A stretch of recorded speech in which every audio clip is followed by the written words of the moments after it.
Hello, and thank you for tuning in to Millennial Movies. In today's film study, we're going to look at PlayStation's The Last of Us, written and directed by Neil Druckmann. Is this everything you were hoping for?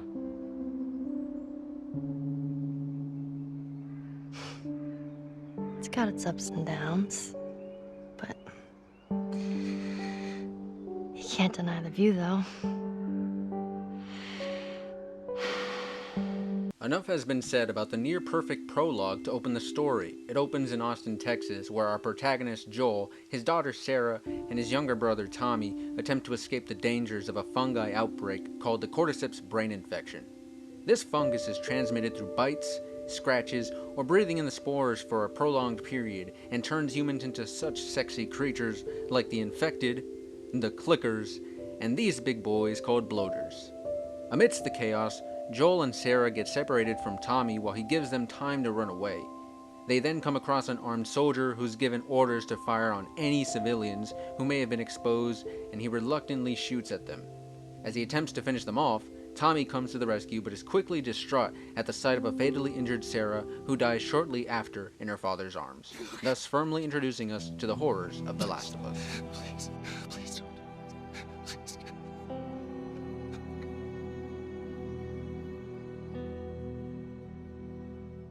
Now, we've seen countless zombie apocalypse tales since the dawn of pop culture, everything from finding a cure to the idea that man is the true enemy. Both tropes we find here. So if it's not the story, then what makes The Last of Us stand out above all the rest? It's the characters, specifically the combo of Joel and Ellie that we'll be detailing in this discussion. So who are Joel and Ellie? Well, that depends on at what point you ask. These are characters that grow and evolve throughout the story, which allows us to go from interactions like this, I want Joel to watch over her. Whoa, I don't think that's the I'm not best going idea. with him. to this, You gotta admit, she did hold her own back there. to this. Find someone else. So how do we get from point A to B to C, from wanting almost nothing to do with each other to becoming nearly inseparable? Well, it's through a riveting collection of events that bring our lead characters together by way of shared trauma. Their journey is a very human one, where slowly they come to understand not only one another, but more importantly, themselves through each other. When we pick back up with Joel, he's a much older and jaded black market smuggler who walks the moral line between good and bad. Some could see him as a survivor, others could see him as a killer, which is something that actually gets addressed later when he reunites with the now community leader Tommy. This is how you gonna repay me, huh? Repay you. For all those goddamn years I took care of us. Took care. That's what you call it? I got nothing but nightmares from those years. You survived because of me. It wasn't worth it.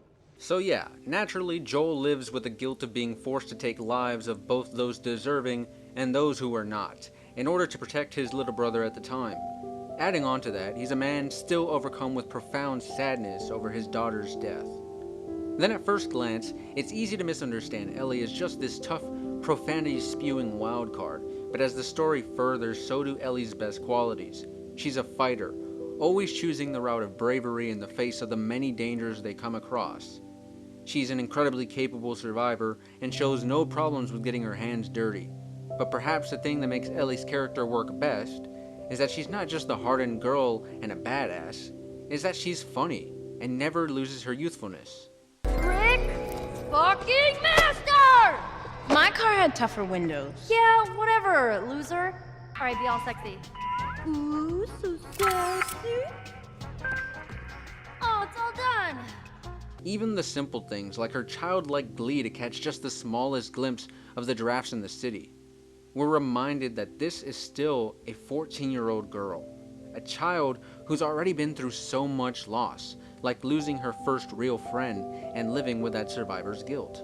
In their travels, they come across all kinds of people, like Bill, who reluctantly decides to help them find a car to travel, even at great emotional cost to him, or the brothers who help them escape Pittsburgh but ultimately fall victim to the terrors outside the safe zone.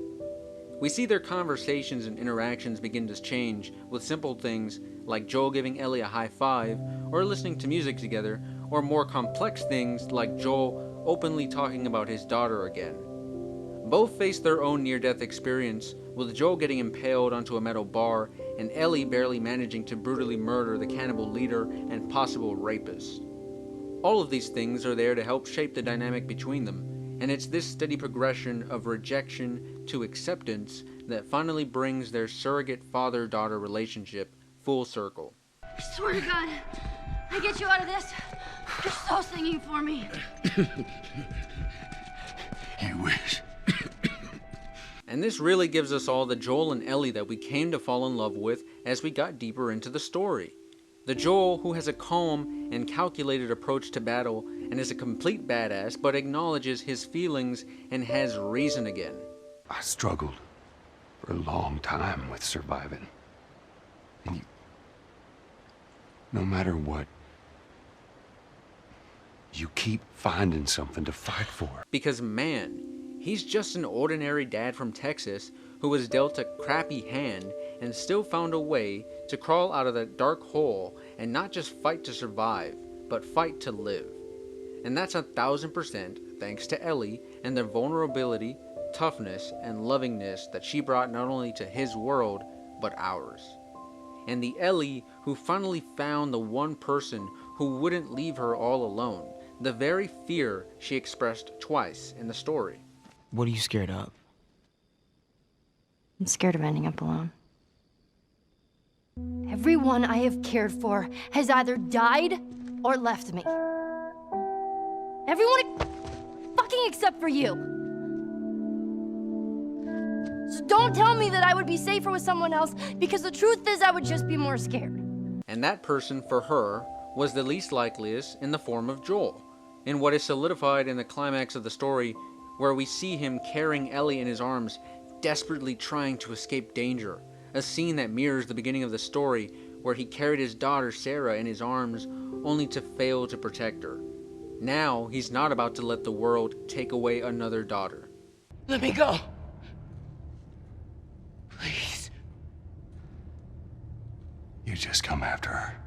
But of course, someone did still come for them. It just wasn't Marlene. And Joel's decision to save one Ellie over the country is a completely understandable and human decision. Humans are flawed, complex people. They're not superheroes who can always make the right decision. We're selfish, and in this case for good reason. The world was already too far gone, and a vaccine would have only given way for dictators and armed forces to rise to power and rule over those who don't have access to that cure. So Joel, choosing to take one good thing back from the world after all the hell it put him through, I won't condemn him for it. And if you're wondering why I decided to make this video now, instead of after The Last of Us 2 is released, it's because I don't like the direction the story seems to have gone in trying to demonize both Joel and Ellie, two beloved characters. I'm sorry, Abby's dad shouldn't have came at Joel with a knife. I'd kill him 100 times over before I let them kill Ellie. I'll kidnap 1,000 children before I let this company die. So I just wanted to take one last chance to celebrate two of my favorite characters in all of fiction before they get Last Jedi'd. Because after part 2, I don't think there's going to be much to celebrate. But if you enjoyed this film study, be sure to subscribe, and please leave your thoughts in the comment section below if you can find it, because I really want to know what you guys think overall.